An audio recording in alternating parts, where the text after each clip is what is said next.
రేవంత్ రెడ్డి ప్రభుత్వ కక్ష సాధింపు చర్యలను తీవ్రంగా ఖండిస్తూ ఉన్నాం. ఇవాళ కక్ష సాధింపు చర్యలలో భాగంగానే గౌరవనీయులు హరీష్ రావు గారిని విచారణకు పిలవడం జరిగింది. ఈ సందర్భంగా మా గురుదేవులైనటువంటి జయశంకర్ సార్ ఒక మాట చెప్పినటువంటి విషయం నాకు గుర్తొస్తూ ఉన్నది. రాజకీయాల్లో రెండు రకాలైనటువంటి నాయకులు ఉంటారు. ఒక రకం ఎదుగుతూ వస్తే ఇంకొక రకం ఎగురుతూ వస్తారు.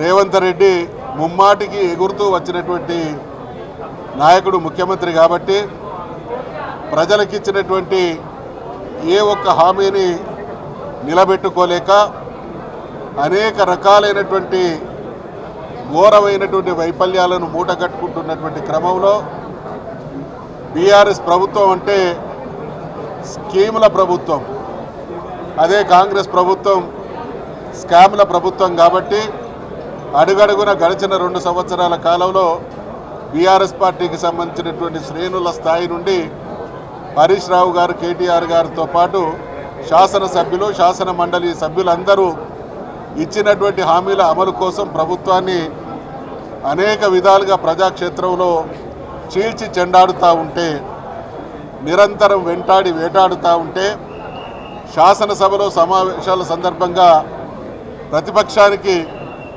బాధ్యతాయుతమైనటువంటి ప్రతిపక్షం బీఆర్ఎస్ ప్రభుత్వ పార్టీ. కాబట్టి గతంలో తెలంగాణ సాధన కోసం పోరాటం చేసినటువంటి పార్టీగా, ఆ రోజు 10 సంవత్సరాల పాటు అధికారంలో కొనసాగి తెలంగాణ ప్రజల ఆకాంక్షలను నెరవేర్చినటువంటి పార్టీగా, దానికి భిన్నమైనటువంటి పాలన సాగిస్తున్నటువంటి రేవంత్ రెడ్డి ప్రభుత్వాన్ని చట్టసభల్లో ప్రశ్నిస్తే సమాధానం చెప్పలేక గొంతులు నొక్కి పలాయనం చిత్తగిస్తే ప్రజాక్షేత్రాన్ని ఎంచుకొని ఇవాళ బీఆర్ఎస్ పార్టీకి సంబంధించినటువంటి నాయకులు అందరూ కూడా అడుగడుగున ప్రశ్నిస్తూ ఉంటే, కక్ష సాధింపుతో అసమర్థ పాలనగా ప్రజల దృష్టిలో మూటగట్టుకున్నటువంటి ప్రభుత్వం తన వైఫల్యాల నుండి దృష్టి మరల్చాలి, తన వైఫల్యాలను కప్పిపుచ్చుకోవాలనంటే కక్ష సాధించడమే ఏకైక మార్గంగా బీఆర్ఎస్ పార్టీకి సంబంధించినటువంటి అగ్రశ్రేణి నాయకుల్ని ఈ రకంగా ఇబ్బందులు పెడితే కింది స్థాయి నాయకులు కూడా కదిలిపోతారు, భయపడతారు అనేటువంటి ఒక మానసిక దౌర్బల్యంతో రేవంత్ రెడ్డి ప్రభుత్వం ఇటువంటి కుట్రలకు, కుతంత్రాలకు, దుర్మార్గాలకు ఒడిగడుతూ ఉన్నది. దీన్ని తీవ్రంగా ప్రతిఘటించడమే కాకుండా ఖచ్చితంగా ప్రజాక్షేత్రంలో అడుగడుగున వీళ్ళ దుర్మార్గాలను ఎండగడతామనేటువంటి విషయాన్ని గుర్తు చేస్తూ ఉన్నాం.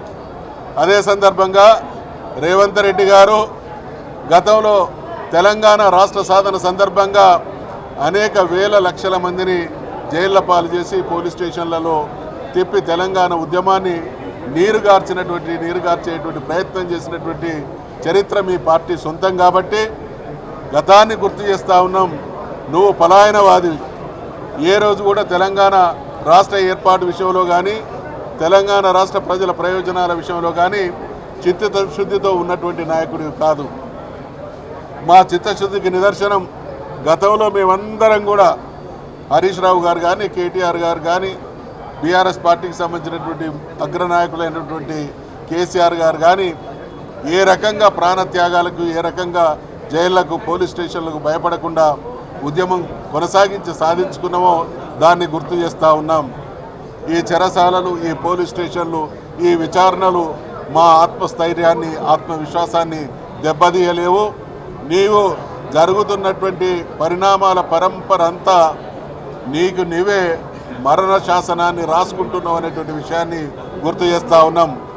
ప్రగల్భాల మాటలు కట్టిబెట్టు 100 మీటర్ల లోతులో బీఆర్ఎస్ పార్టీని పాతి పెడతావా?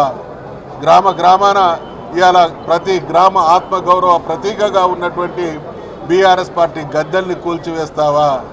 ఇవన్నీ కూడా తెలంగాణ సమాజం గుర్తుపెట్టుకుంటున్నది, గమనిస్తున్నది.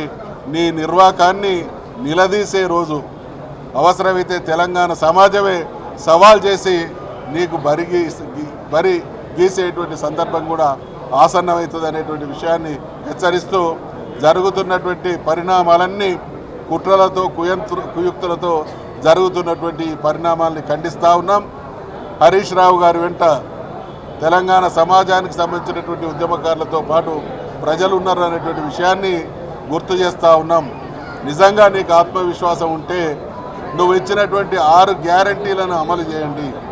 నువ్వు ఇచ్చినటువంటి ప్రజలకు చెప్పినటువంటి 420 హామీలను అమలు చేసేటువంటి సత్తా లేక ప్రశ్నించే గొంతులను నొక్కివేయడం ద్వారా ఈ అంటే రకరకాల ప్రయత్నాల ద్వారా విషయాన్ని ఏమార్చేటువంటి నీ ప్రయత్నాలు సాగవు అనేటువంటి విషయాన్ని హెచ్చరిస్తూ ఉన్నాం.